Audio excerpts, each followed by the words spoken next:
All right, welcome everyone back to the TD SportsPress podcast. We're back here on a Sunday night, or excuse me, Monday, and we have the quarterfinal preview. We'll be going over all four matchups. We'll be going over what to look for, who my picks to win that, and then moving on from that, we'll also be talking about the big news out of Michigan, where Michigan signed Kyle Whittingham to be their head coach. We'll be talking about that. That's going to be a pretty good discussion. And last, we're going to talk about Dabo and Clemson. What's the next steps going on for Clemson? So we have a jam-packed show. Super excited to get into this. But if you guys are new to here, make sure you guys subscribe to the YouTube channel. We're at 30 subscribers. We're trying to get to 40 subscribers by Sunday. If we can get 10 subscribers, that would be awesome. So just hit that button. It would be awesome if you guys could subscribe. So without further ado, let's get right into it. And our first matchup is the Cotton Bowl. We have Ohio State versus Miami. This is going to be a very good game. This is in the Cotton Bowl. This is a Wednesday night 5:30 kickoff.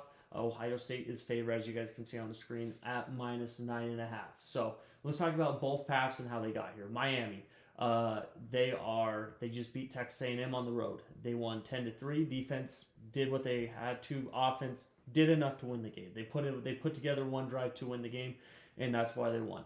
We look at Miami. Like I said, they have those two losses to Louisville and also SMU in the middle of the year, but have they gotten better? That's something that we could add on. And you look at the Texas A&M game, you could blame it a little bit on the weather. You could say, oh, the weather was not the best for throwing. It was a little windy. You could say that. So that's kind of the road that got Miami here. And now let's look at how Ohio State got to the Cotton Bowl. They had a bye. They didn't play anyone in the first round. Ohio State played Indiana in the Big Ten Championship. They got beat. They've been the number one team the entire year until that moment where Indiana beat them in the Big Ten Championship. And as you know, Ohio State, that's their only loss. They've looked pretty dominant the entire year besides that game. And yeah, so now they're going to meet 7:30 Eastern time in the Cotton Bowl, which should be a great game. So looking at these two games, the point spread is kind of misleading. I would say -9.5. You guys might not think that, but when you guys look on paper at these two squads, talent-wise, they match up. They match up wise. I like Malachi Tony. He's a great receiver from Miami. Jeremiah Smith. He's a great receiver for Ohio State. So I mean, in terms of like matchups on the field, we're gonna get some good ones. Caleb Downs against that defense of Ohio State, Matt Patricia. That Ohio State defense is legit. And well, you could say the same thing for Miami's defense. Look what they did to Texas A&M. I think people would agree with that. So. Absolutely. So the more we look at this matchup, I'm really excited to watch this play out. What is this game going to come down to for Ohio State and Miami? It's going to come down to who can score in the red zone. I truly believe that both teams. You look when Ohio State got beat, they went for it on 4th and 1 against Indiana with a little bit to go in the third quarter, if I remember right. Didn't get it. At the end of the game, they went on a drive all the way down against Indiana, missed a field goal.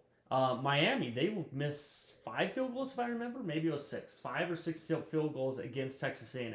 Whoever finishes drives in the red zone is going to win this football game. I think it's going to be a great football game. I think that at the end of the day, I think Miami might have the better offensive line and possibly defensive line than Ohio State. That's something to keep up with that matchup. It should be a really good matchup between these two teams. And I'm, like I said, the point differential is a little bit crazy to me at 9.5. And then you look at the quarterbacks here. Carson Beck and Julian Sain. What version of these quarterbacks are we going to get? That is a great question when you look at these teams. So Carson Beck, for example, are we going to get the guy that played against Notre Dame where he is really efficient? Are we going to get the guy that played against Louisville that had 4 interceptions? That's a question. Julian Sain going to go back to what he has been doing, or is he going to get sacked for 5 times and not been able to get the football off? So the quarterback matchup is going to be insane, trying to figure out how these two squads match up. So, like I said, Miami, Ohio State in the Cotton Bowl, how do I think this game is going to go down? I'm going to take Ohio State to win this game, and this is why. I believe Ohio State's loss to Indiana is very similar to Michigan in 2024. I think that Ohio State, there is a bridge that is ready to burn. They want to win another national championship. If Ohio State got beat by if Ohio State beat Indiana in the Big Ten Championship, I might be leaning the other way. I just think that Ohio State, they showed some flaws. They were able to go back to the film room. They were ready. They could tape that. They watched the tape. They can see where they could get better from. I think that's what it is. Miami's going to keep this game interesting, though. I don't think this is going to be a blowout territory game. If it is, that means Ohio State wins and they're as dominant as we think they are. Okay? But when you look at Miami, I mean, I'm excited to see what kind of Carson Beck. I mean, Carson Beck is really going to have the it factor in terms of if he's good, this game's going to be close. If not, Ohio State's going to blow him out. It's going to come down to Miami's offense. What can they do on offense? How can they get Malachi Tony the ball? What routes can they run? And can they run the football like they did against Texas A&M that last drive? That's what it's going to come down to. Ohio State's defense has been dominant. Like I said, under 17 points a game. So I am really looking forward to this matchup. That being said, I'm taking Ohio State. Like I said, it should be a great matchup between these two teams. I think Ohio State advances in the Cotton Bowl. Should be a good game. Super excited for that game Wednesday night. Mario Cristobal, I think he's an underrated coach. But I think Ryan Day's better. I'm going to trust the Buckeyes to get it done at the end of the day in the Cotton Bowl. Should be a really great game. Let me know what you think in the comments about that. So Ohio State's been great lately. So, all right, let's head to our next game, the Orange Bowl. I think this might be the best game of the whole entire slate. We have Texas Tech playing Oregon in the Orange Bowl. 9 a.m. Pacific kickoff for Oregon. I know a lot of people have been mentioning that. Just thought I would mention it as well. It might be more filled with Texas Tech fans and Oregon fans. We'll see. I'm excited to see what that looks like. So we look at this matchup-wise. Texas Tech out of the Big 12. The last time we saw them play, they beat BYU in the Big 12 championship game, and they've been dominant throughout the Big 12. Best defense on paper, or run defense in the nation. Oregon, those receivers, I mean, that's what it's going to come down to. Those speed receivers, are they going to play? What do they look like healthy-wise? Are they just going to be out there being decoys? That's a lot of great questions. Well, I think Oregon has gotten better every single week since that Indiana game. So, like I said, Oregon has one loss. They got beat by Indiana, so that will be a very interesting game. And then you look at Texas Tech. Obviously, they have the one loss where their quarterback didn't play against Arizona State. So, like I said, both these teams coming into this, Oregon is favored by 2 points. I don't really look into that. This is more of a pick-em to me. In terms of, and here's why I think it's a pick-em. You look at Texas Tech.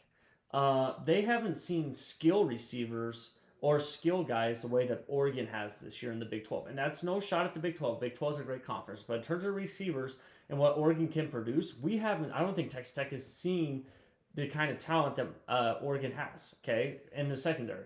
Now you can say the same thing about Oregon. I think that Oregon has not seen a defensive front and linebackers that are as good as Texas Tech. I think it goes both ways. I think both these programs will get a shot of their own medicine, and it's going to be very fun to watch in this Orange Bowl. So, like I said, looking at both squads, the best running performance against Texas Tech this entire year has been Kansas State. They ran for 126 yards.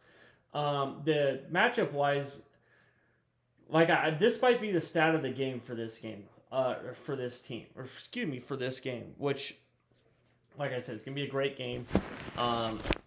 So, should be a very good game. Looking at it matchup-wise, so Texas Tech and Oregon. I'm going to take Texas Tech to win this game. This is why. I think Texas Tech is for real. I don't believe they're just a paper tiger. If you guys don't know what a paper tiger is, a paper tiger who is a team that's really good on paper, but they don't prove it on the field. And everyone's going to say they played Big 12 competition. What if the Big 12 was actually that good? I don't think I've heard someone in the national media say that the Big 12 might be that good. What if the Big 12 really is that good? Well, if that's the case, we'll see Texas Tech dominate the line of scrimmage. Will Oregon try to run the ball? That's another thing. If Oregon's able to run the football, that changes the entire game. But I don't think they're going to be able to. I think that Texas Tech will be in the backfield more than people really think. And I think that they're going to cause havoc for the Ducks. And like I said, it's going to come down to, can Oregon score with those receivers? Can they create explosive plays, which I think they're number one in the country or number two, because both teams are 1 and 2 in explosive plays. So looking at it that wise, we'll definitely see. So at the end of the day, I'm going to trust Texas Tech to get the job done. Should be a great football game. That's the first of the slate on Thursday, New Year's Day. I'm going to take Texas Tech to move on to the semifinals. Wouldn't be surprised if Oregon wins this game. I'm going to trust my gut and go with the team that is more physical, and I think Texas Tech is more physical. I might be dead wrong with this game. I think Texas Tech might have the potential to win the national championship. I'm just going to leave that. If they're as good as they are on paper. Are they paper tigers? We'll see. If you think they are, then you'll think Oregon will win, obviously. So I think the key stat for Oregon is if they can run more than 120 yards, they'll win the football game. I think that's the padlock stat in terms of if Oregon can figure that out, they're going to win the football game. And I think people would agree with that. So I'm going to take Texas Tech to win this game. Should be a very exciting football game. I'm super excited for this game. So absolutely. Moving on to our next game that we have here. Our next game, we have the Rose Bowl. Indiana, 7.5-point favorites against Alabama. This is going to be a different Alabama team than we have seen since midpoint. I think Alabama's going to have some people return. Indiana loses their defensive tackle and celebrating with his fans after they win the Big Ten championship. Not sure I've ever seen that before, but that's what happened. So how do I see this game going down? Let's look at both roads, how they got here. Indiana's undefeated. Best team, number one team in the country. Kirk Cignetti, greatest turnaround in sports history with a team. I'm going to put him up there.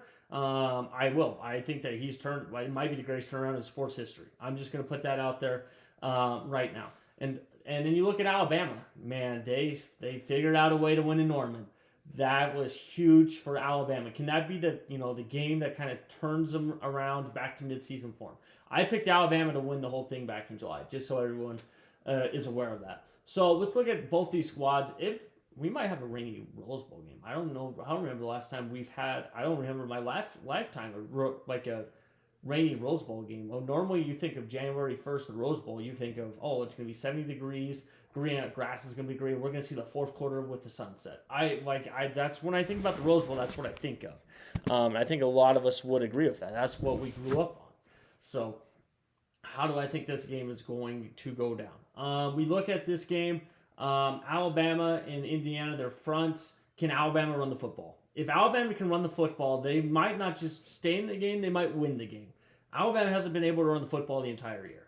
I know they had like a 100-yard rusher against South Carolina. I think that's the only time that's happened the entire year. Because I remember saying if Alabama can consistently run over 100 yards, they're going to win the national championship, and they haven't been able to do that.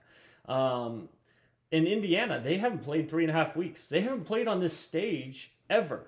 And will Kirk Cignetti have the boys ready to go? I mean, I think that's a valid question. Are they going to be ready to go? They haven't faced the pressure they're about to face in the quarterfinals this entire year. And they're favored. So, excuse me, sorry. We look at this football game. This should be a great football game. Who do I think is going to win the Rose Bowl? I think Indiana is going to beat Alabama. I've seen some people pick Alabama. At the end of the day, I trust Kirk Cignetti and Indiana. They're more consistent than Alabama is in terms of their play. We know what we're going to get with Indiana. We never know what we're going to get with Alabama. It could be they had the worst first quarter of the entire year the last 3 games against Oklahoma, Georgia, and Auburn. They just have not looked good. But the second half against Oklahoma was different. Is that the team we're going to get? Because if you think that's the team we're going to get, I think Alabama beats Indiana.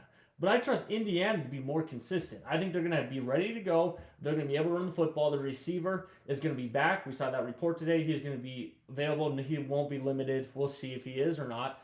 But that's something to definitely keep an eye on for sure. So I think Indiana is going to win this football game. I think it's going to be a great game.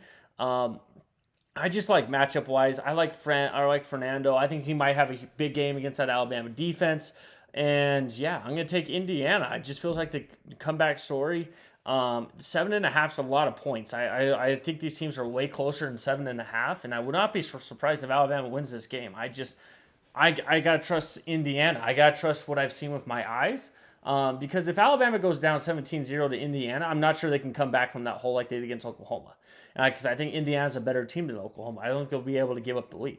But I might be wrong. Maybe I'm underestimating Alabama. I don't know. But I'm going to take Indiana to win this football game. Should be a really good football game. So the Rose Bowl, I think, is going to be a classic. I'm going to take Indiana to win the football game.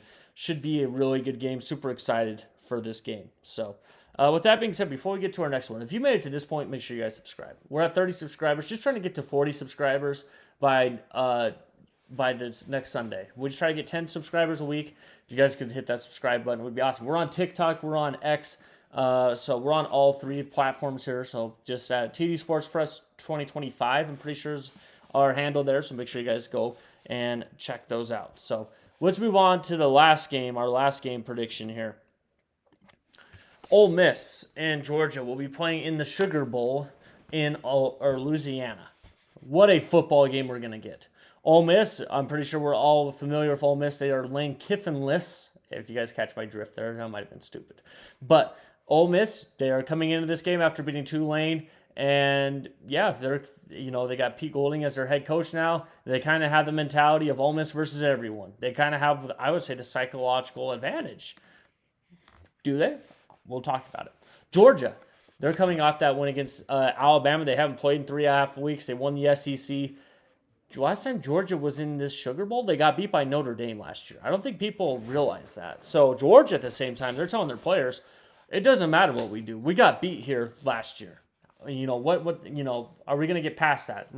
That was Stetson Bennett's first start, if I remember right. So should be a crazy game when you look at this. So looking at this matchup-wise, Trinidad might be the key to this game. If Trinidad can figure it out and play like he did against Georgia, these two teams already played. And Ole Miss scored in 5 touchdowns in 5 drives against Georgia. Obviously, Georgia pulled away in the fourth quarter because Ole Miss just ran out of gas. But Trinidad could really change this game. And that was Trinidad's first start on the road in the SEC. I think he's gotten better than that. So, I mean, if that's the floor with Trinidad, what can he do again? I think this Georgia defense is better. You look at what Georgia's defense did against Alabama. They were able to get pressure on the quarterback. Georgia hasn't been able to get pressure on the quarterback for the entire year until that SEC championship game. That's why they won the SEC championship game. Their defense and their pass rush won them the game. So when you look at this, when you look at it from that standpoint, Georgia's defense is going to be better. Is Ole Miss going to be better? Well, they don't have Lane Kiffin. And then you look at it, their staff, their offensive coordinator and defense coordinator, they're going back and forth. I mean, they're working at LSU and then they're going back to Ole Miss. So how much of their head is actually in the game, I don't think people really know. I don't think they know. So who do I think is going to win the Sugar Bowl between Ole Miss and Georgia? Georgia is a 6.5-point favorite. I think Georgia's going to win this football game. And here's why. I think Georgia's defense has improved throughout the year. And I think that Gunnar Stockton. Sorry, guys, don't roast me in the comment section. Gunnar Stockton is a big-time quarterback. Like, in terms of he will play good in big games. Look what he did at Tennessee. Look at his stat line on the road in Neyland, and he went off. I think they scored 45 points, 48 points, if I remember right. Went in overtime. That was crazy. Georgia's defense, if they can get a pass rush on Trinidad, they're going to win this game. But if you don't believe in Georgia's defense and you think that Trinidad's the real deal, then Ole Miss is going to win this game. And I think that Trinidad is, but I just trust Georgia's defense's change. I think they're going to get back to the quarterback. So that should be really interesting when you look at this game. So at the end of the day, it's going to be a great matchup. Give me Georgia to win this football game. I know it might look like straight chalk. I think these have been the 4 best teams. We didn't need a 12-team playoff to tell me who the 4 best teams in the country are. We'll see if I'm right, but I think the 4 best teams have been. I mean, if you asked me 2 months ago who the 4 best teams in the country are, I'd probably say these top 4. So we'll see if my theory is still in place after this weekend because we're going to have great games. So like I said, the first round of the college football, we went 4-0. So we're 4-0 right now. I'd love to go 8-0. That would be awesome. So like I said, the fun gets started Wednesday, games through Thursday. That's where the playoffs are. And now we're going to get to some off-season news here. Kyle Whittingham, the Utah former head coach, is going to coach at Michigan. This is something that if you guys have been watching the program, I've been saying that Kyle is probably the front runner for Michigan in terms of getting their program back since he stepped down at Utah, not retired. There's a difference between the two. I know some people have said Kyle Whittingham unretired. That's not true. He never retired. So look at his posts. And, look at the wording of it. He stepped down at Utah. He didn't retire. And I think it was always between Kyle Whittingham and an intern coach for Michigan. And I think a lot of Michigan fans would agree with me at this point. I'm pretty sure I know Kalen DeVore, Dillingham, those were probably the top 2. But I would say Whittingham is still a top 3 option for Michigan. So you look at Kyle Whittingham. If you guys are not aware who Kyle Whittingham is, he's a Utah head coach. He's been the Utah head coach since 2005. He was right after Urban Meyer. So he was staffed under Urban Meyer. They won the 2008 Sugar Bowl against Alabama. They've won the Pac-12 back-to-back years, if I remember right, and then they played in the Pac-12 championship the year before that. This is all 2019 to 2022, if I remember right. So in terms of what we're going to get with Oregon, or excuse me, with Michigan, you're going to get a program starter. He's going to reset the culture of Michigan, which is needed. If you haven't been following Michigan and what happened to Strawn Moore, just go ahead and Google it. But he's going to turn the culture around. And I think that's what you want with a head coach. Is he going to be at Michigan for 20 years? No, that is not the expectation. I think that Kyle Whittingham is the bridge to the next coaching search. So is that going to be in 8 years from now? Or is that going to be 3 years from now? Is that going to be 5 years from now? I don't know. But I do know that the culture is going to change in Michigan. And Michigan's, like Kyle Whittingham, when I think about the Michigan man, I know that's like a comment. Like Kyle Whittingham is a Michigan man in terms of the way he builds his programs. And I think he's super excited. I think he's rejubilated. And you guys can hear it from me first. I think the offense coordinator will be the Utah offense coordinator, Jason Beck. Great offense coordinator. Look what Utah's offense did this year compared to what they did last year with Isaac Wilson. Complete night and day difference. I think the defensive coordinator will be Jay Hill, the BYU defensive coordinator. I think that will be official here soon, probably after the bowl game, is what I've been seeing and hearing. And look what BYU's defense has done the entire year. Like Kyle Whittingham has his staff is going to be amazing. And if those are I think those are home run hires, absolute home run hires. So super excited to see what they can do in Michigan. And then we'll see what the transfer portal looks like. Can they keep Bryce Underwood? Can they keep those other ones? But in terms of Michigan, I think they're going to be consistent anywhere from, I think their floor is 8-4 and their ceiling might be the national championship. I really do believe that with the resources they have and the way Kyle Whittingham can coach and the staff. It's more what coaches can they put, what's the staff look like? Who is their defense coordinator? Who is their strength and conditioning guy? I think those are more important than just the coach itself when it comes to that. So home run hire for Michigan in terms of what they needed right now. It was a great hire for Michigan. I'm super excited to see what Kyle Whittingham can do at Michigan. Should be a great coach there. Super excited what he can do. Moving on. All right. So Clemson and Penn State played Saturday in the preseason national championship. I wasn't that high on Penn State, but yeah, Clemson was the pinstripe runner-up champion, if you will. So we look at Clemson. Can Dabo Swinney get this program turned around at Clemson? That's a real question. This was a year a lot of people thought Clemson, this was national championship or bust. They go 7-6. Dabo Swinney handpicked the talent that was on that team. And they just were not able to figure it out this year. They got beat by 2 touchdowns by LSU? Maybe it was 1 touchdown. And they just did not look like, they just have so many bad losses. For Clemson. And you look at Dabo, look at the comments. Can Dabo Swinney still win in this era? I think Dabo Swinney is a Hall of Fame head coach, and based off what he did in the previous generation before 2020. Can he do it? Can you win a championship now? I don't know. He handpicked the roster. I can't say that. He handpicked everyone that was going to be on the team this year. And they just couldn't get the job done. So what does it look like for Clemson going forward? I don't know. Is Dabo the answer? I don't know that anymore. If you would ask me back in July, I said, surefire, yes. Dabo Swinney is the guy for Clemson. I don't know anymore. Have the times caught up to Clemson? Yes. Can Dabo Swinney fix it? That's the question at Clemson. We do not know yet. So, very interested to see if Clemson can rebound from a disappointing year. I mean, look where in every preseason top 5, they were probably in it. I don't remember. If you didn't have it, then good for you. And I just missed it. So, yeah. Okay, I don't know if Clemson can rebound from this year. I'm very interested to see what they do. So, very interested by that. And then that brings us into our last topic because they were in the bowl games. I got this question on TikTok from a viewer that wanted this to be answered in the next podcast. Do bowl games still matter? In terms of, do they matter as much as they once did? I would say it depends on the bowl game. I was watching the Pop-Tart Bowl between BYU and Georgia Tech. What a great, I think if more bowl games did the kind of publicity that the Pop-Tart Bowl is. I mean, the Pop-Tart, they claimed as the People's National Championship. You look at all the festivities they had. You look at, I bet that's probably the number 1 most watched bowl game out of the college football playoffs. I think that bowl game still matters. I think that the bowl game people need to do a better job of marketing their bowl games. I really do believe that. So, yes, I still think bowl games do matter. if they're treated right, or even if the players are opting out, I still believe it. I mean, it's kind of like these guys' a Super Bowl in terms of like you win, you're going to get a trophy. And I know some people are not determined by that, but I mean, if you're a competitor, yes, bowl games still matter. I hope more teams, keep opting into bowl games. I hope there's not a trend that Notre Dame's where Notre Dame opted out of the bowl game because they were crying because they didn't get their way in the college football playoff. It was sad to see Notre Dame just pick up their ball and go home because they didn't get their way. And that's what happened. That's truly what happened. They thought they were too good to play in a bowl game. Notre Dame thought they were too good. At the end of the day, and there's going to be Notre Dame fans that think that I'm crazy that I'm saying that, but that's honestly what I truly believe happened with Notre Dame.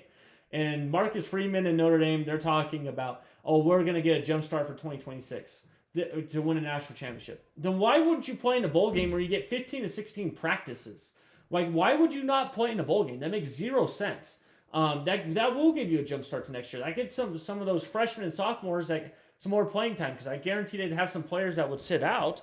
But I look at Notre Dame, like, why would you not play in a bowl game if you're trying to win a championship in 2026? I digress.